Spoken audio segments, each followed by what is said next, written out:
2CC podcast. In Canberra next week on Wednesday, there will be a workplace safety forum conducted. One of the special speakers at the forum is a lady called Patrizia Cassaniti, whose life changed forever when her 18-year-old son Christopher died on a construction site in Sydney. Since then, Patrizia has been on a crusade to improve workplace safety throughout Australia and to support other families who have lost loved ones in construction tragedies. It's my pleasure to welcome to the program Patrizia Cassaniti. Good afternoon. Hi, Len. How are you? I'm well. How are you today? I'm getting there. It's, every day's a new day. We get through it, so... Every day is a new day, that's right. Yeah. But it's not been terribly long since that terrible day, has it? So obviously This is still very much with you on a regular basis.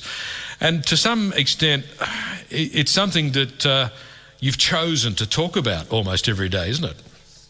It is. It's only because I think it's a choice that I had to make. There's a lot of anger involved when you're faced with this kind of grief. And I thought if I just...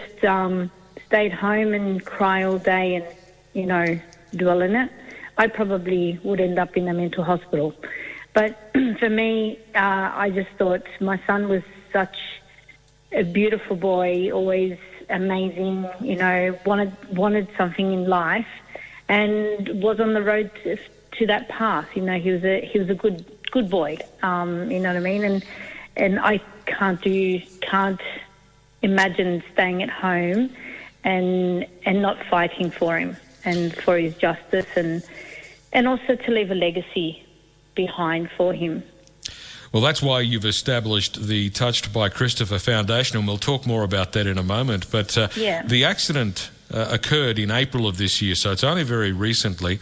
And I would like to ask, if that's okay, how did you hear about this? Were you just happily going about your day and you received a phone call or a knock at the door? How did it unfold for you? I was a coffee lady before Christopher died, and I used to be on site 4 times a day where he died. And on the Saturday, we just had celebrated his 18th birthday. So I decided to stay home because he finally got his car on the Friday before. And I sort of said to him, because I used to actually take him to work with me and drop him off, and then he'd have his, I'd do my coffee run, and then I'd wait in the afternoon and take him back home with me as well. But then Friday, just before his birthday, he picked up his first car, and I thought I'd take the day off on the Monday and clean up after his birthday party. And by about 1 o'clock, I got a phone call from a friend of ours who's also in construction, but he's a truck driver, and he had heard it on the radio. I don't usually have news and radio on at home. I tend to try to keep a positive mind as possible in this household. But he called me, and literally his question was, is Christopher okay? And I kind of said, I thought he was asking me just in case he was hungover from his, Saturday night party. Yeah. But, and I said, no, well, why wouldn't he? He didn't even drink. And then he said, look, there's been a very bad incident at his job site, and I think you better go. And then that's when I picked up and left, and it all started from there. So, in some respects, that in itself is quite shocking, because it wasn't even somebody from the worksite contacting you. It was a friend who had heard on the media that something had occurred. It's kind of, I guess, in some respects, even more confusing when it happens and unfolds in that way. Yeah. You're left wondering what is going on. Well, it's I know when I found out, I did ring his supervisor, and actually he picked up the phone, and he was huffing and puffing because obviously he's still at the scene. And I asked him, I said, is Christopher okay? And he wasn't able to answer me. He just said, look, Trish, I have to call you back. And obviously he knew that he had already passed away, but wasn't able to tell me over the phone. So I rang up another one of his supervisors, and he wasn't on site, so he was actually on his way there as well.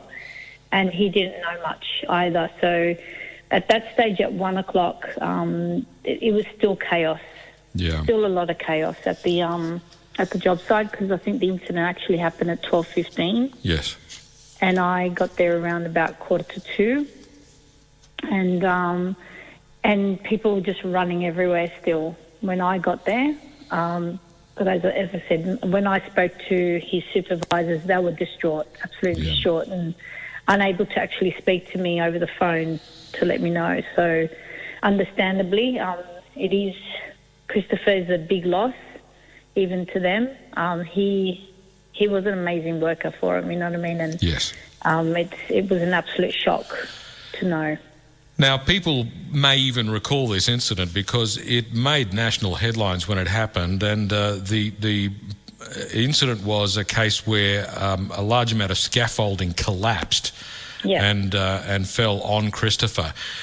This has obviously prompted a lot of questions to be raised about worksite safety, specifically in construction, but it also raises the broader question of worksite safety in every industry. Now, your personal response to this, as you alluded to at the beginning, has been to try to create some sort of meaningful legacy through the Touched by Christopher Foundation. So tell me a little bit about the foundation and the work that you do through that. So Touched by Christopher Foundation is a foundation Rob's my husband, we put together because we're both business owners, and to know that we both weren't able to go back to work after our son died. Bills don't stop coming, they keep going, but we're very lucky to have a very large family, so they've been financially helping us. To this day, we both still have not gone back to work, and so I said to Rob, I said, we need to do something, because there's families out there that will not have the same as we having the same support. So what we raised funds to put to the side, so that if another tragedy happens, which we don't live in a perfect world, if another death happens in construction, where we go to the families within the first week and give them vouchers for like shopping, Coles, Woolworths, whatever it is, based on $10 per person per day. And then we also give them $1,500 to go towards utilities such as electricity, water bills, rates, whatever needs to be done at that time. Because we're still in our infancy stage, our constitution only allows us to do construction sites in New South Wales. But my goal is to make it national, all work sites, and also to extend it so that I can also cover 3 months' worth of mortgage or rent. Yeah. Now, obviously, those sorts of contributions may not be extremely large contributions, but they can be extremely important contributions. Helpful, yeah. Yeah, exactly. And as you say, just because tragedy has struck, it doesn't mean the bills stop arriving in the mail. Correct. So it would relieve a great deal of pressure from people to know that support is there, and they can focus on confronting the tragedy that has befallen them. Now, you also... It's been 7 months for me, and I'm still, you know, unable to go back to work. And, you know, our bills haven't stopped coming, and we still got to continue with those. And it's very daunting, and that's why we've created this foundation. You're also campaigning for quite significant improvements to worksite safety. One thing that you're looking for is industrial manslaughter laws, which is something that already exists in the ACT, but not in other jurisdictions. And obviously, if somebody is running a worksite and an accident occurs due to their negligence, you would think that some sort of liability for industrial manslaughter would be the appropriate response, wouldn't it? It would. And, you know, not knowing, obviously, before Christopher died, you don't know these things matter, or, you know, but after Christopher died, and to know that my son died, and this possibility that a builder could go free, scot-free, you know, slap on the wrist and the insurance pays, got me thinking, what on earth? There's got to be higher penalties so that these incidents actually stop happening. So I've been very closely, monitoring what's happening with government, and, I speak to Kevin Anderson, who's our MP in New South Wales, for better regulations, and have been having chats with him to say it's not fair that, we have, say, I don't know, you kill someone in a car, it's manslaughter. Yes. You know what I mean? Why is it that if you kill a worker, you don't get penalised? Exactly. And are there other safety reforms that you would like to see introduced? Lots of safety reforms. Lots of safety reforms, in such as independent safety officers is a very, very important thing. I believe that no safety officer should be actually hired by the builder. They should come in as a third party to make sure the site is safe all the time, and that way they can't turn a blind eye to a situation, an unsafe situation. That's one of the major things. Yes. And I also want the workers to feel confident to speak up, because there's too much.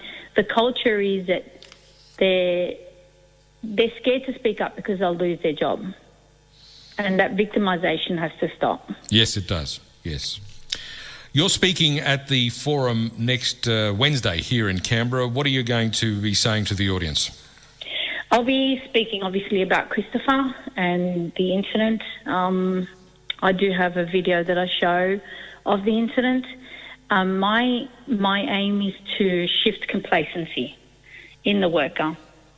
Everybody goes to work thinking they've done this before, they know what they're doing, and nothing's going to happen to them. That complacency has also got to stop. People need to start thinking about going to work and the consequences of a dangerous job. So it's just making them realise that, life is precious and we all need to look after each other, because in the incident of my son, somebody else's negligence killed my son, and everybody's responsible in what they do at their workplace. Patrizia, thanks very much for spending some time with us this afternoon, and all the best to you. No worries. Thank you for having me. We're talking Canberra, 2CC, we're talking Canberra. A 2CC podcast.